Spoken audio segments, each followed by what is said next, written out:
Hello and welcome back to the On The Ball podcast. We are once again doing an NRL episode today. A little bit of a different one. We're doing it earlier in the week. Teams haven't come out and all that stuff, but that is because Origin 1 is this Wednesday. So today I'll be doing a quick round 13 wrap up. Only 4 games, so it won't take too long. And then we'll be doing a very in-depth Origin analysis. We don't normally do too much in-depth stuff on this channel. We more like to chat about the bigger issues, but yeah, we're going to have a statistical deep dive into the Origin game, which I don't think it happens on too many rugby league platforms. So I hope it was fun for me to investigate, and I hope you get something out of listening to it. But first of all, looking at NRL round 13, it was an alright round. Never really expecting much from the Origin impacted rounds, are you? But there were points on offer in some games, not so many in others. We started on Thursday night with the Dragons-Broncos, and yeah, look, this was pretty disappointing from the Broncos. I did think the Dragons were going to win. They had a lot of big ins last week, a lot of players coming back from injury, but I still expected a bit more of a fighting effort from the Broncos. And although they did score 24 points in the end, which I don't even recall, but I think that most of them in the first half, I think Albert Kelly had 3 try assists or something, but the Dragons ended up putting up 52. I think it might be the 3rd or 4th time this year that the Broncos have conceded 50, which really isn't ideal. At least they're scoring points, but yeah, look, it's a tough time to be a Broncos fan.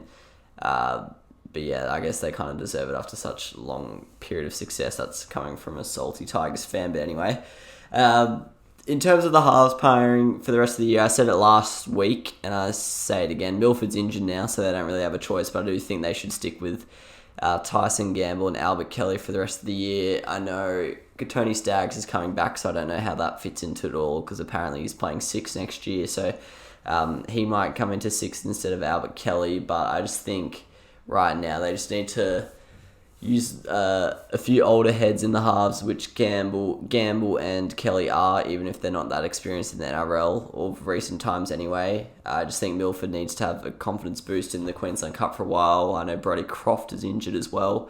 Din's up in North Queensland now, so I think they just need to stick it with those two. But the issues are every position that you think, he's alright there, like that, we can have him there a long time.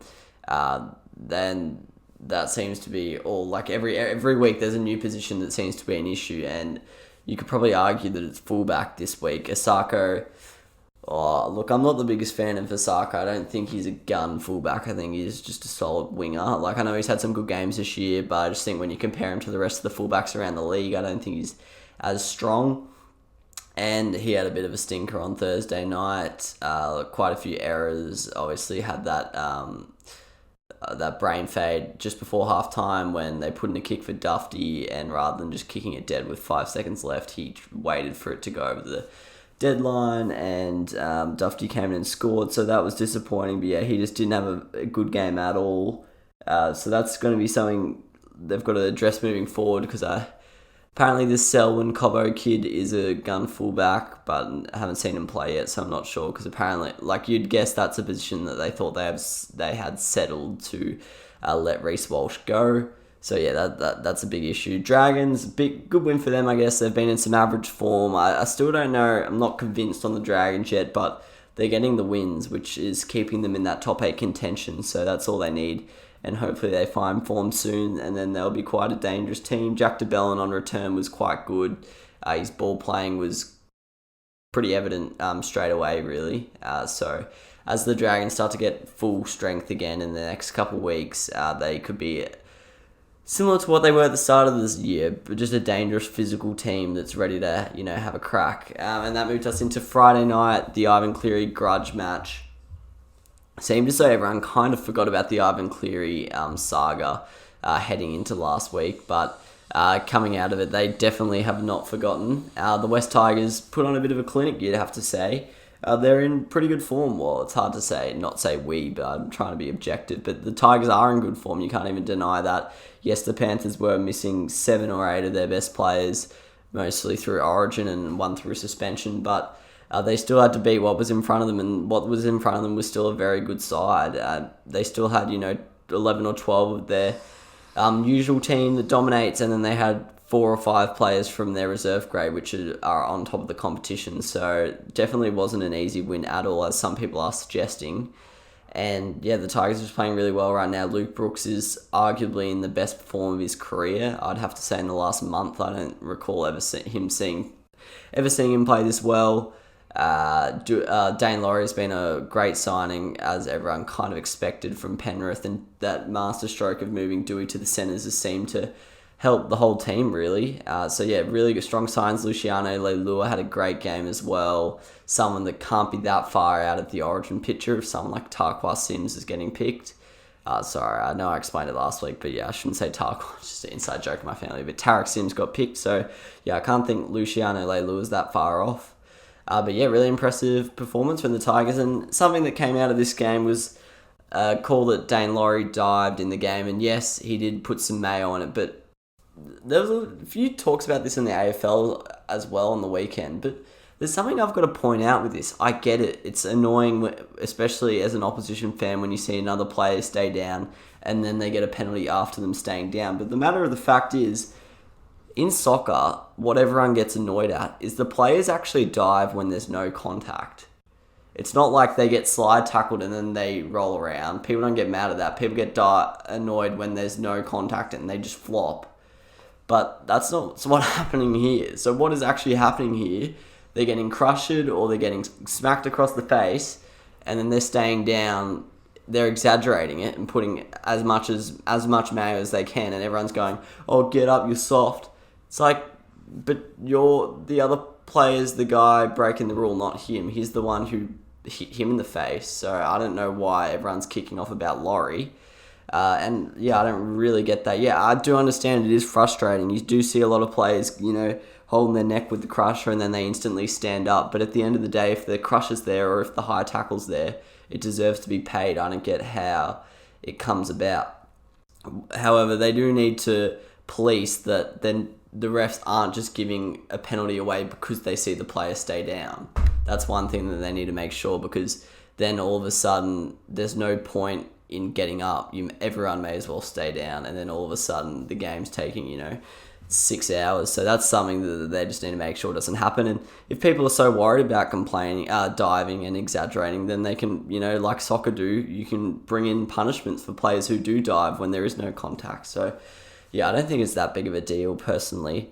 But yeah, good win from the Tigers. I don't want to get my hopes up too high, but realistically they are in that top 8 picture with no team really sticking out for those 7th and 8th spots. And the Panthers, as I kind of predicted on the podcast, maybe not dealing with the origin period as well as someone like the Storm will. So yes, but anyway, they roll on and they'll be fine next week, I'm sure. Storm Titans on Saturday night. This was actually a surprisingly decent game, to be honest. I was expecting a Storm blowout, and the Titans put up a bit of a shift, which was weird, considering they were missing their 4 best players through origin selection. And yeah, it was just really impressive. If Brian Kelly only passed it to Philip Sammy once or twice, they would have won this game. And that's the only thing that stood in between them and upset of the year, I'd have to say. So huge effort from the Titans. I think Justin Holbrook would be pretty happy with the boys. I think Craig Bellamy would be a little bit disappointed with the Storm. They weren't great, and I know they had a lot of players out, but compared it to the last few weeks where they had other players out as well, they weren't good. Jerome Hughes was immense. He's just having such a good year, same as Brandon Smith. Ridiculous to think that they can have Brandon Smith and Harry Grant in the same team, who, based on recent form, you'd have to say are the 2 best hookers in the game. Which is just ridiculous that one team can afford that. So that's just great list management from the Storm. But yeah, they roll on. Another win, an ugly win at that, but it's 2 points for them. They don't care. And the Titans, yes, it's annoying that they didn't win, and the position they're in, they need to start converting these honourable losses into victories, because that will secure their top 8 spot. But ultimately, they had some steel, they had some grit and defence, and that's what they wanted to see after a few disappointing weeks. So I don't think they can be all that disappointed. Jaden Campbell showed signs debuting at the back. And yeah, ultimately, I was kind of impressed with the Titans. They were really only 1 or 2 passes away from winning that game, and brought some real physicality to that second half. That second half was one of the best halves of footy all year, I reckon. A lot of drama, good footy, good contact and defence, and it was a good game all round. And then Sunday, yeah, look, I knew this game was going to be a blowout. The Eels, they're one of the more reliable teams against the weaker teams, if you know what I mean. They just consistently pump them, and they did that again. The Knights are just a shambles right now. In their defence, they are missing a lot of players, and I feel like a lot of people are overlooking that. They're willing to look at when Penrith or the Storm miss a lot of players, but no one seems to notice how many they're missing because it's due to Origin injury and suspension as well as Origin. Like from the weekend, they were missing Ponga, Pearce, Daniel Saifidi, David Clemmer, Tyson Frizzell. So right there, that's their best 5 players. So it's not hard to imagine why they're struggling to pick up victories right now. But yeah, they're just not playing with any sort of grit or anything. And right now, they just look like, if you just look at their team that was on there on Sunday, it's not that far from the Bulldogs level, just on paper. And I know that's because they have their stars out, but that's just a matter of the fact they just don't have a lot of good role players, as some of the big teams do. So when their star players go out, it's a lot more noticeable. So that's something they've probably got to address. And yeah, Jake Clifford had a real good crack. Not everything came off for the young gun in his Knights debut, but I think he'll be better for the run. He was pretty instrumental in everything that was good for them. So yeah, hopefully his confidence isn't bashed too much and he keeps going on. And the Eels, look, it's just a Eels type of performance. Nothing more to convince me that they're going to be a danger in September, but another good win for the Eels. And another thing I wanted to address is Brett Morris just announced his retirement today before I get into the Origin preview. And speaking of Origin, he was one of the most reliable New South Wales players throughout a period of not so reliable, just, you know what I mean? Like, no one else was reliable, and the Morris boys were. So, yeah, absolute legend of the game. I'm not going to go into too much depth, so if you want to do some reading yourself on Brett Morris's career, it's been a stellar career. He's been probably the best winger, if not the one of the best that we've ever seen in the NRL or Rugby League. Just so consistent, so reliable, so professional, hardly ever got injured, had a bit of time at fullback, was pretty dangerous. And yeah, he's been a very successful player, had a lot of success everywhere he's gone. And yep, thanks for all the good times, I guess, Brett Morris. Absolute legend of the game. Well done on your brilliant career and good luck for everything post-footy. Moving into my predicted top 8, I have to say there's no changes this week. I'll read out my top 8 as it was last week. Storm 1, Panthers 2. Just think Origin's going to affect Panthers more than the Storm. Eagles 3, I still think they're the best of the rest in the regular season. 4, Rabbitohs, I just think they've got too much firepower to finish below that. Seagulls 5, Roosters 6, and I've still got the Warriors and Cowboys in at 7th and 8th. The Dragons, they're still in and around that part. The Tigers are still in and around that part. The Knights, I still think, are in and around that. And the Sharks as well. But yeah, the Warriors and the Cowboys are the ones I trust the most at the moment. So that moves us into our Origin preview. So a bit of different content here in this Origin preview. So what we're going to be looking at is the key battles, so the key indicators that will help us decide who's going to win this game and the series further. We're going to look at the key players on both sides of the coin, the blue and the maroon side. I was thinking about it the other day, probably should be maroon, but I've grown up saying maroon my whole life, so I will say maroon. And then I'm going to look at how each team will win it. So if Queensland win it, what they're likely going to succeed at and what New South Wales will succeed at if the shoe's on the other foot. So starting off with the key battles, one of the big battles, as it is in most NRL and Rugby League games. A lot of the things are going to be applicable to most Rugby League games, but I had a little bit of a look at the stats at last year's 3 games, and these were the prominent features. So the play the ball speed is one of the key battles in Origin. In last year's series, pretty much every team that won this stat, if you know what I mean. So Queensland in Game 3 dominated it, New South Wales in Game 2 dominated it. And the Blues were the better team throughout those first 2 games, and they were comfortably better in this stat. And then the Queensland they obviously addressed it because they came out and started playing the ball about 0.4 of a second faster, and they held the Blues down maybe 0.2 of a second longer, and all of a sudden there was about a 0.6 of a second swing. And although that doesn't seem much, considering the play the ball speed is usually between 3 or 4 seconds, that's a pretty significant change, because all of a sudden the likes of Harry Grant, Cameron Munster, Cherry Evans are getting quick ball, and that's when they're at their most dangerous, especially Harry Grant, who's the one who's receiving that. So That's something that the Blues have got to address this year if they don't want Game 3 to happen again. And I'm sure Queensland will be looking to do it themselves because they won't similarly want Damien Cook and even like Tommy Turbo coming in, getting quick ball, because that's when it is hardest to defend when the line's not set and all that. So a little bit of wrestle, but it's going to be key to manage it because we know how easily referees ping set restarts at the moment, and they can be so pivotal into a game. It's so hard to wrestle back the momentum when the other team's got it at the moment with not many ways to stop the game. So it's going to be tough not to give away penalties, but at the same time, that ruck management is going to be a huge reason why the victor ends up winning. Goal kicking as well. Goal kicking is another one. It was basically the decider in game 1 with both teams scoring 3 tries, but New South Wales only converting one of their 3 goals. It's unclear who will be kicking goals for Queensland this year.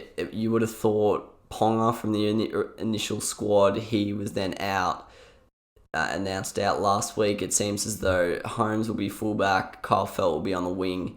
They are both goal kickers for the North Queensland Cowboys. Felt is the normal goal kicker, but Holmes has overtaken him in that pecking order, so I don't know if he'll be doing the kicking. Statistically, he should. Looking at some of the in-depth stats for goal kicking, Holmes sits about par, so he kicks basically all the goals he should, misses the ones he shouldn't.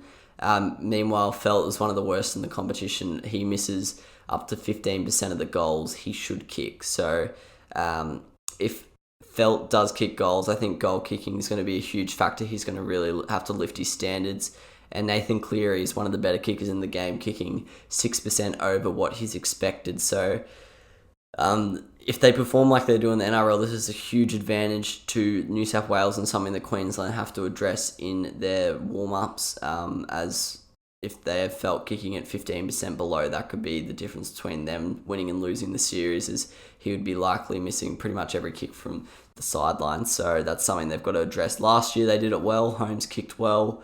Cleary not so much, but based on recent form, Cleary looks to have the upper hand in the goal kicking department, which is a pretty key part of rugby league. It's not really talked about much, but when you think about it, it's worth half a try. So it is going to be an important factor, and especially with the amount of penalties that are being handed out at the moment, penalty goals could also be a key factor.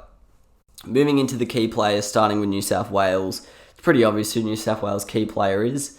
The captain, he's been, one of their stars for a long time, and that's James Tedesco. I think it's almost been overlooked that he was not taken out, but, he was forced out of Game 3, 20 minutes into it, and that was after scoring a try as well in the first 10 minutes. So, not saying that's the only reason Queensland won. They obviously had a great series, but that obviously played a big factor.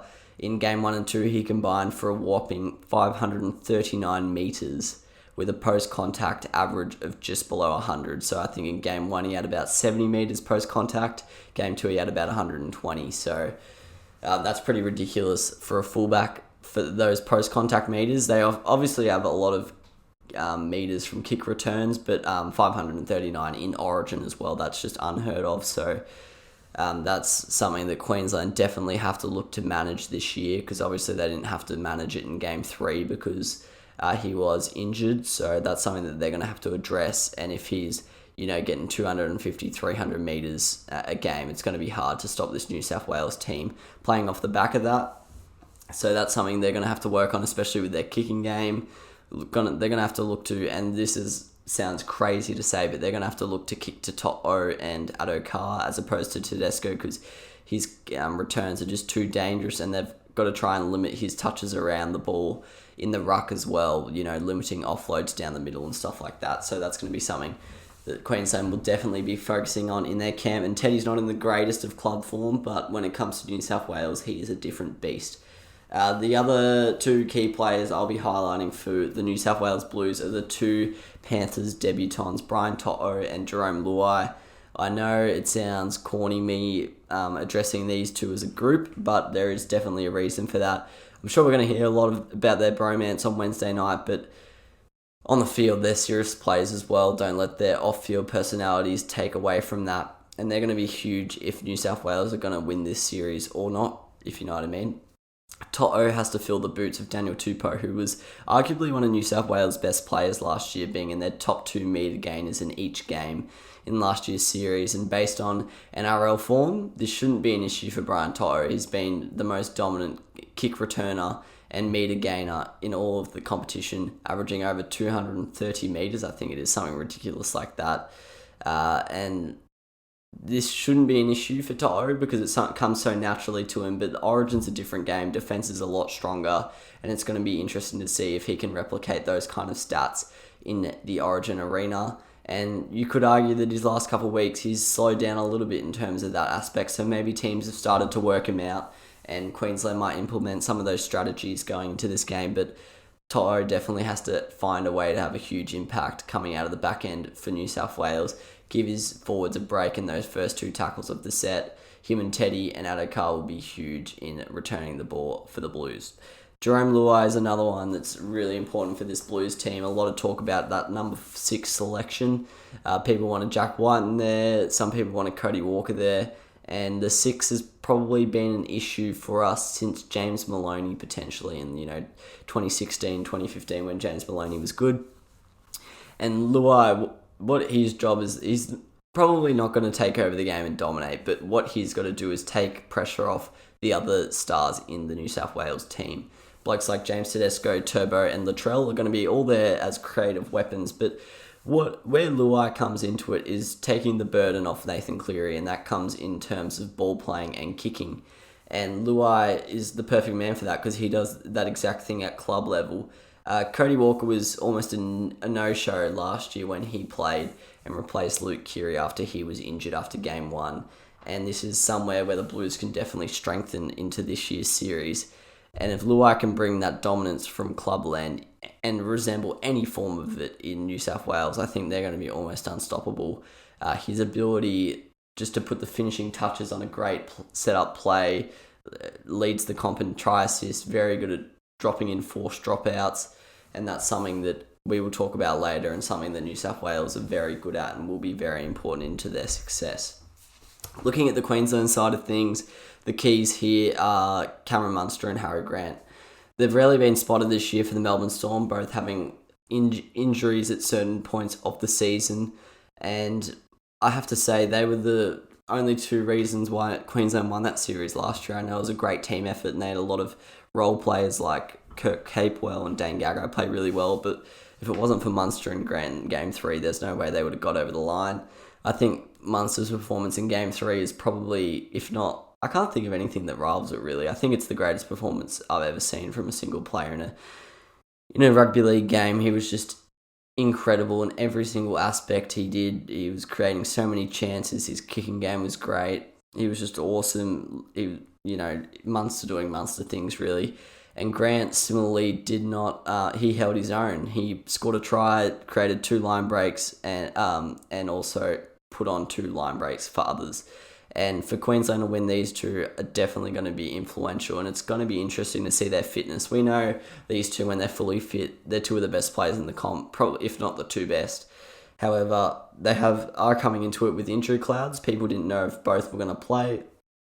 Marnie's been axed from the squad, so Harry Grant's going to be right to play the full 80, which is very interesting. Hasn't played full 80 minutes for about 9 months. And Munster hasn't played for about 6 weeks for the Melbourne Storm. So that's going to be something very interesting to watch how they step up in the Origin arena, because we know Origin, if you're playing at 80, 85%, it's going to be very, very hard to play well and dominate the game like they did in Game 3.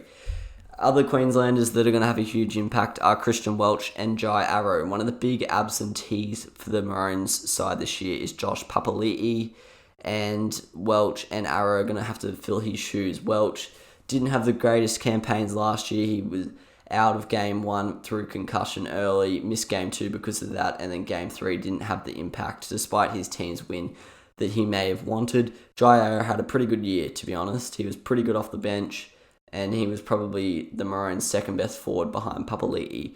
However, this year's a different story. Arrow's now a Rabbitoh. Welch has become one of the game's best front rowers for the Storm, and they're both in incredible form, and they're in a very good position in their career to fill the shoes of Papali'i. And this is somewhere where Queensland definitely have a competitive advantage over New South Wales, in my opinion. I think the New South Wales middle forwards, albeit great players in their own rights, I think that's definitely the weakness of the New South Wales team with such strengths all over the park.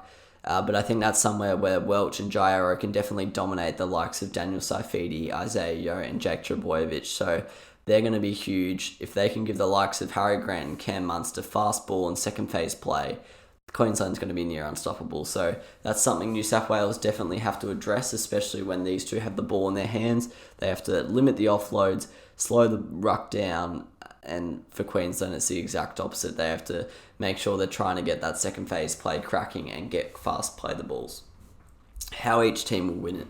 Queensland, when I was looking at how they won their 2 games last year, the key stats seemed to be offloads. The winner of the offload count last year won each game in the series. And in the decider, Queensland won the offload count a staggering 16-8, whilst in the game they lost, they were held to just 3 offloads. So that's a 13 offload difference. That's basically an extra 2.5 sets just through offloading. And last year's key weapon at this was Josh Papali'i. As previously mentioned, he provided 3 offloads in that decider. And although this doesn't sound much, think of that off the back of a Papali'i run. He's probably gone 15 metres, dragged 4 with him, and then he gives the ball to the likes of Munster and Grant with broken field play. That's pretty dangerous, but he's not there this year, and that's a huge sigh of release for New South Wales, but that doesn't mean that they don't need to focus on this year. Christian Welch and David Fifita are both in the top 5 in the NRL for offloads per game, so the New South Wales Blues have to really, really make sure, especially Fifita and Welch, but all the players as well, they have to make sure they limit the offloads, try and keep it to under 10, under 5 if they can, limit the second phase play that Munster and Grant get off the back of that. And I think if they can do that, New South Wales are going to have a real chance of winning this. And the way I see New South Wales winning it, as opposed to Queensland, who will be trying to offload their way to victory, New South Wales will be trying to kick their way to victory. A strength of the New South Wales team in the 2020 series was their kicking game, and across the first 2 games, they produced 5 dropouts, 5 forced dropouts, and a 40-20. Meaning from their kicking game alone, they got an additional 6 sets of offense. That's pretty handy considering, like, that's come out of thin air, you know. If the other team, if you're then disciplined with the ball, you've got a 6-set advantage. Like, the way they're scoring tries at the moment in rugby league, in the NRL in particular, that you're likely to turn those 6 sets, especially in good field position, into 2 or 3 tries. So that's going to be really huge for the Blues this year. And the Maroons were held to just 1 forced dropout in Game 3. And the danger for the Maroons held the Blues to that. So that's the decider. They took away one of their biggest strengths, was their kicking game, and limited it to just 1. The danger for Queensland is that the New South Wales halves have been on fire in the NRL in this department. The Panthers, where Cleary and Luai obviously play, they are averaging the most kicking metres per game behind only the Bulldogs, which is pretty impressive considering most of the other top dogs in the competition, in the Roosters, Rabbitohs and Storm, are all in the bottom 6, and that's because they're dominating the field position. They don't have to kick it that far. You know, the ends of sets are likely going to be coming in the opposition 20, whereas the Bulldogs are likely going to be kicking the ball from their own 30 or 40 metre line. And also in forced dropouts, both Cleary and Luai have over 10 for the year, which is very impressive. Unfortunately, NRL don't provide a forced dropout list, as they are very limited in their stats, which is frustrating, but I'm sure that's right up there at the pointy end in the competition. And gaining the Blues repeat set after set will be key to their success. With the new rules, the star power of the New South Wales outside backs, and the heat up in North Queensland, it'll almost be impossible to prevent the Blues from crashing over the line if they're having 2 or 3 cracks at a time at the Queensland goal line defence. And this is going to be a huge way the New South Wales can dominate this game and score a lot of points, really. If they're getting 5 or 6 forced dropouts in Game 1, I don't see how Queensland can keep them under 4 or 5 tries. So that's going to be a huge thing for Queensland. Really pressure the kicking game in New South Wales. Don't let them in good positions to kick as well. And the Queensland on the other foot, offloading is going to be a huge way for them to dominate this year's opener. Now, I hope you've enjoyed that statistical analysis. I know it's something a little bit different on this podcast, so I hope you've enjoyed that. Let me know your feedback in the comments and my Instagram and all that good stuff below. And I hope you enjoyed it. I hope you enjoy the game. Leaving you with a prediction. Look, I'm biased and I'm a Blues fan. I do understand that the Blues are arrogant and we always think we're going to win, and Queensland always wins. And I know that it's in North Queensland and that's probably going to play a factor, but I just can't tip Queensland given Munster and Grant's lack of fitness and their lack of form. I'm not saying that when they've played they've been bad, they just haven't played. So I'm going to have to tip the New South Wales. I don't see it being a blowout at all. I'm going to tip New South Wales by 6. I'm going to say, 20 to 14, that kind of range. That's what most of the scores were last year. And yeah, hopefully the Blues get up. If you're a Maroons fan, I hope the Maroons fans get up for you. And yeah, I hope you've enjoyed that little analysis. Might be doing a preview of round 14 of the NRL later in the week. Might not get to it as I am in exam period right now at uni. There's going to be more content to come, so stay tuned for that. Go the Blues. Cheers.